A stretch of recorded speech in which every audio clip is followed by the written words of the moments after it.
Hello everyone, நான் Dishant. So இந்த ஒரு வீடியோவில் வந்து நான் எதை பற்றி பேச போகிறேன் அப்படின்னா, இது வந்து ரொம்ப ஒரு குரூஷியலான ஒரு டாபிக் தான்.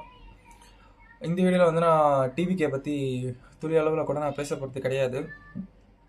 இதில் வந்து நான் வேறு ஒரு டாப்பிக்கை பற்றி பேச போகிறேன். இப்போது ரீசெண்டாக யூடியூப்லேயும் இன்ஸ்டாலேயுமே வந்து ரொம்ப வைரலாக போயிட்டுருக்க ஒரு வீடியோ. ஒரு politician in front of other politician அவர் வந்து ரேப்பை பற்றி குச்சப்படுத்தி வந்து பேசியிருப்பார். இன்னும் வந்து அவர் வந்து எந்த கட்சியை சேர்ந்தவர் அப்படின்னு சொல்லிட்டு தெரியல. அதே மாதிரி இந்த இன்சிடென்ட் எப்போ நடந்தது அப்படின்றது தெரியல. ஸோ நான் வந்து ஒரு சின்ன இன்ட்ரோ மாதிரி அந்த இன்சிடென்ட் சொல்கிறேன். இதை பேசினவரோட பேர் வந்து மிஸ்டர் ரமேஷ்குமார். அவர் வந்து இந்தியன் கவர்னன்ஸ் கீழே பேசியிருக்காரு அப்படின்னு சொல்லிட்டு சொன்னாங்க. ஸோ இந்தியன் கவர்னன்ஸ் கீழே அப்படின்னாலே ஆட்டோமேட்டிக்காக அது வந்து சென்ட்ரல் கவர்னன்ஸ்க்கு போகும். ஸோ பிஜேபி டார்கெட் பண்ண மாதிரி இருக்கும். பட் ஆனால் இது சொன்னவர் வந்து காங்கிரஸ் கட்சியை சேர்ந்த ஒரு எம்எல்ஏ, கர்நாடகாவோட எம்எல்ஏ, காங்கிரஸ் கட்சியை சேர்ந்த கர்நாடகாவோட எம்எல்ஏ இது பேசினவர். அண்ட் இந்த இன்சிடெண்ட் வந்து இப்போ இன்னும் ரீசெண்டாக 2-3 டேஸோ இல்லை ஒரு ஒன் வீக் முன்னாடி நடந்த இன்சிடென்ட் கிடையாது. இந்த இன்சிடென்ட் வந்து 2021 டிசம்பரில் நடந்த இன்சிடென்ட். 5 வருஷம் பழைய இன்சிடென்ட் தான் இந்த இன்சிடென்ட். ஆனால் இது வந்து இப்போ ஏன் வந்து வைரல் ஆகுது அப்படின்னு சொல்லிட்டு எனக்கு தெரியல. 5 வருஷம் பழைய ஒரு இன்சிடென்ட். இதில் என்ன நடந்திருக்கு அப்படின்னா, அவர் வந்து ஸ்பீக்கருக்கு முன்னாடி அண்ட் எல்லாருக்கும் முன்னாடி ஒரு ஸ்டேட்மெண்ட் சொல்லியிருக்காரு. There is a saying, when rape is inevitable, lie down and enjoy it அப்படின்னு சொல்லியிருக்காரு. அதுக்கான மீனிங் வந்து உங்களுக்கு புரிஞ்சிருக்கும். புரியாதவங்களுக்கு நான் சொல்கிறேன். ரேப்பை தடுக்க முடியல அப்படின்னா அது கூட சேர்ந்து நீங்கள் அதை என்ஜாய் பண்ணுங்க அப்படின்ற மாதிரியான ஒரு ஸ்டேட்மெண்ட்டை சொல்லியிருக்காரு. இதை சொல்லும்போது அங்கே இருந்த ஸ்பீக்கர் சிரிச்சிருக்காரு. கூட நிறையா பேர் வந்து சிரிச்சிருக்காங்க.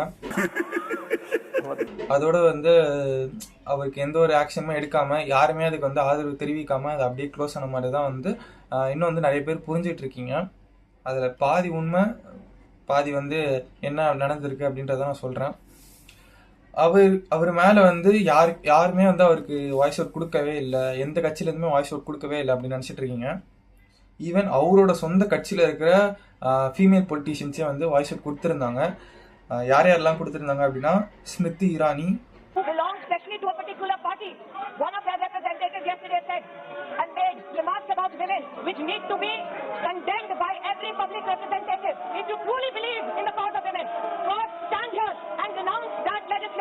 அப்புறம் Yediyurappa. I never expected such a statement from Ramesh Kumar. It's a shameful attitude and I will condemn his statement.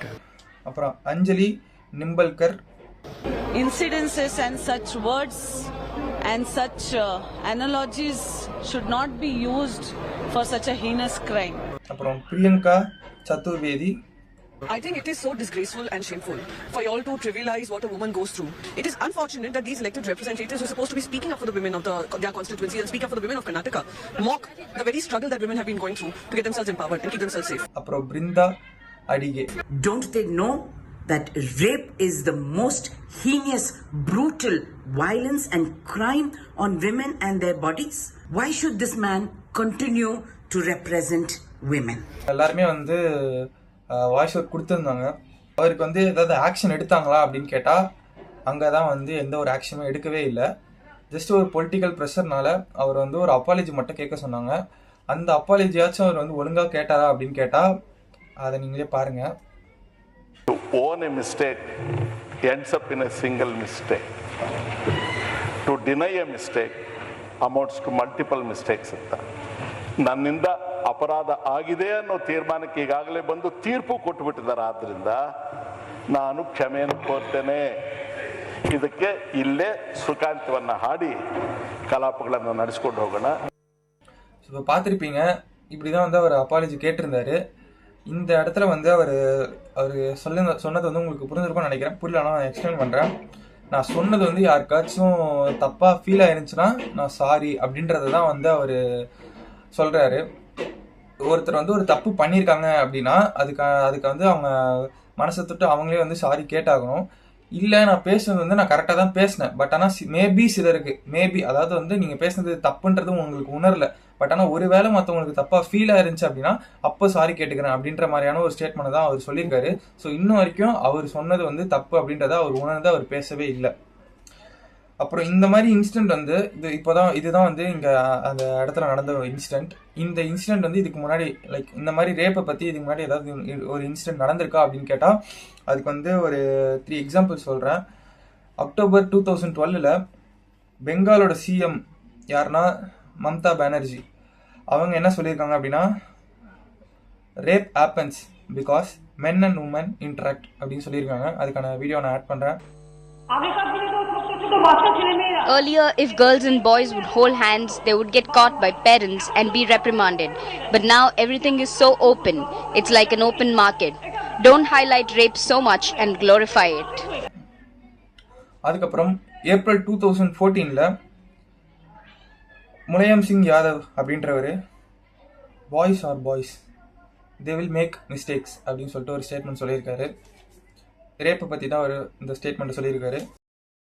तो लड़की जाके ब्याह सिंह मेरे साथ रेप किया, अब बेचारे को 3 को फांसी हो गई। क्या रेप में फांसी दी जाएगी? 3 लड़के हैं, गलती हो जाती है तो 3 को भी फांसी दे दी बम्बई में। अब सोचिए आप, ऐसे कानूनों को बदलने की कोशिश की जाएगी तो उपयोग करने वालों को सजा देंगे और झूठ रिपोर्ट करने वालों को भी सजा. அதுக்கப்புறமா அதே 2014 ஜூன்ல மத்திய பிரதேஷோட ex chief minister Babulal Gaur வந்து rape is sometimes right and wrong அப்படின்னு சொல்லியிருக்காரு. प्रदेश की शिवराज सरकार के गृह मंत्री बाबूलाल गौड़ ने रेप पर बेतुका बयान दिया है. अखिलेश सरकार का बचाव करते हुए गौड़ ने कहा कि सरकार रेप रोक ही नहीं सकती.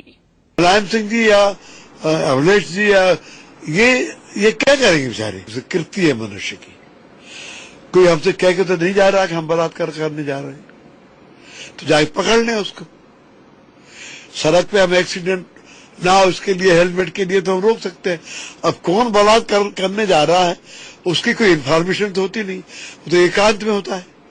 अगर कोई करता और फिर रिपोर्ट होती तो हम उसको कार्रवाई कर सकते हैं. இந்த மாதிரி தான் வந்து இவங்க எல்லாருமே வந்து ரேப்பை பற்றி கொச்சப்படுத்தின மாதிரி வந்து வேர்ட்ஸ் வந்து சொல்லியிருக்காங்க.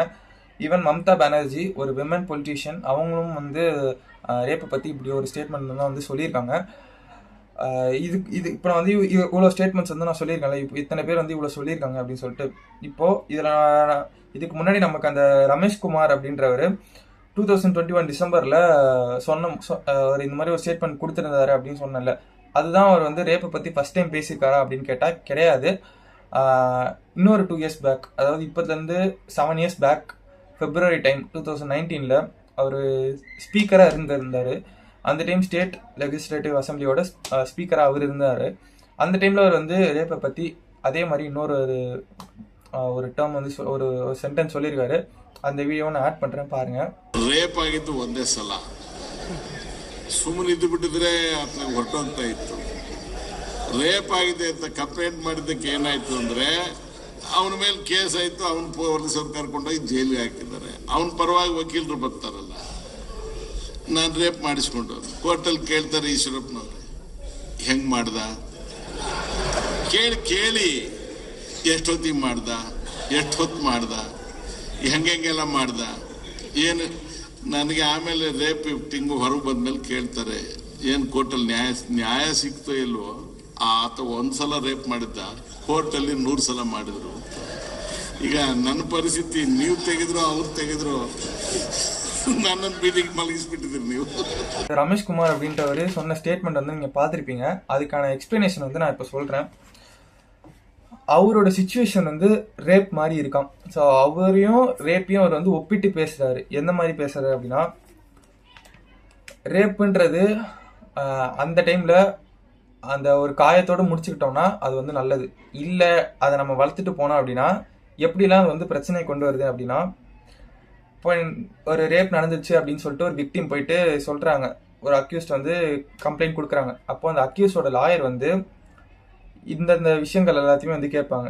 என்னென்னா, எப்படி நடந்துச்சு, ஏன் நடந்துச்சு, எங்கே நடந்துச்சு, எவ்வளோ நேரம் நடந்துச்சு, அவர் எந்த இடத்துலலாம் அவங்கள காயப்படுத்தினாங்க, எத்தனை வாட்டி நடந்துச்சு, இந்த மாதிரியான ஸ்டேட்மெண்ட்ஸ்லாம் வந்து மறுபடியும் கேட்டு, ரேப் என்னமோ நடந்தது ஒரு வாட்டி தான், ஆனால் 100 வாட்டி அவங்க அந்த கோர்ட்டில் வந்து ரேப் பண்ணுற மாதிரி இருக்குது. லைக் அவங்க மறுபடியும் கொஸ்டின் கேட்குறது கோர்ட்லேயும் சரி, லாயர் கொஸ்டின் கேட்கும்போதும் சரி, ஏற்கனவே நடந்த ரேப்பே வந்து இன்னொரு 100 வாட்டி நடக்கிற மாதிரி வந்து லைக் அந்த மாதிரி வந்து அவர் ஒப்பிட்டு பேசுகிறாரு. அந்த மாதிரி தான் அவரோட சுச்சுவேஷன் இருக்கு அப்படின்னு சொல்லிட்டு அவர் சொல்றாரு. ஸோ டிசம்பர் 2021 அவர் பேசினதுக்கு நிறைய பேர் வந்து அதுக்கு ஆப்போசிட்டா வந்து ஆதரவு தெரிவிச்சிருந்தாங்க அப்படின்னு சொன்னல. அதுல வந்து நான் ஸ்மிருதி இரானி, அதுக்கப்புறமா இன்னும் கொஞ்சம் பேர்லாம் சொன்னேன். அதுல எடியூரப்பா அப்படின்னு சொல்லிட்டு ஒருத்தர் பேருமே நான் மென்ஷன் பண்ணியிருப்பேன். அவர் வந்து அந்த டைம்ல இதை தான் வந்து அவர் சொல்லியிருப்பாரு.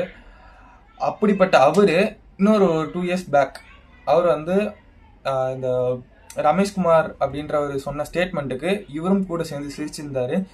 இவர் கூட இன்னும் வேற யாரெல்லாம் சிரிச்சிருந்தாரு அப்படின்னா ஈஸ்வரப்பா அப்படின்னு சொல்லிட்டு பிஜேபியோட லீடர் சிரிச்சிருக்காங்க. அதுக்கப்புறம் ஜெகதீஷ் அப்படின்ற ஒரு பிஜேபி லீடர் சிரிச்சிருக்காங்க. அதுக்கப்புறம் டிகே சிவகுமார், அவர் வந்து டெப்டி சிஎம், அவர் வந்து காங்கிரஸ் கட்சியை சேர்ந்தவர், அவரும் சிரிச்சிருக்காங்க. அதுக்கப்புறம் இந்த சொன்ன எடியூரப்பான்றவர் ஒரு பிஜேபி கட்சியை சேர்ந்தவங்க தான். சொன்னதும் ஒரு காங்கிரஸ் கட்சிக்காரங்க. அதே மாதிரி இதுக்கு கூட சேர்ந்து சிரிச்சதும் வந்து ஒரு பிஜேபி கட்சி சேர்ந்தவங்க தான். அக்கார்டிங் டு ரமேஷ்குமார், அவர் என்ன சொல்றாருன்னா, ஒரு வாட்டி ரேப் நடந்துச்சுன்னா அதை அங்கேயே முடிச்சுக்கணும். மறுபடியும் நீங்கள் அதை எடுத்துகிட்டு வந்து கம்ப்ளைண்ட் பண்ணீங்க அப்படின்னா மறுபடியும் அது வந்து உங்களுக்கு தான் வந்து நஷ்டம் அப்படின்ற மாதிரியான ஒரு ஸ்டேட்மெண்ட்டை அவர் சொல்றாரு. இப்படி ஒரு ஸ்டேட்மெண்ட் சொல்லியிருக்காரு. யாருன்னா கர்நாடகாவோட எம்எல்ஏ, காங்கிரஸ் கட்சியை சேர்ந்த கர்நாடகாவோட எம்எல்ஏ. அந்த கர்நாடகாவில் ஆல்மோஸ்ட் 1000 ரேப்ஸ் வந்து பர் இயருக்கு வந்து கவுண்ட் ஆகுது.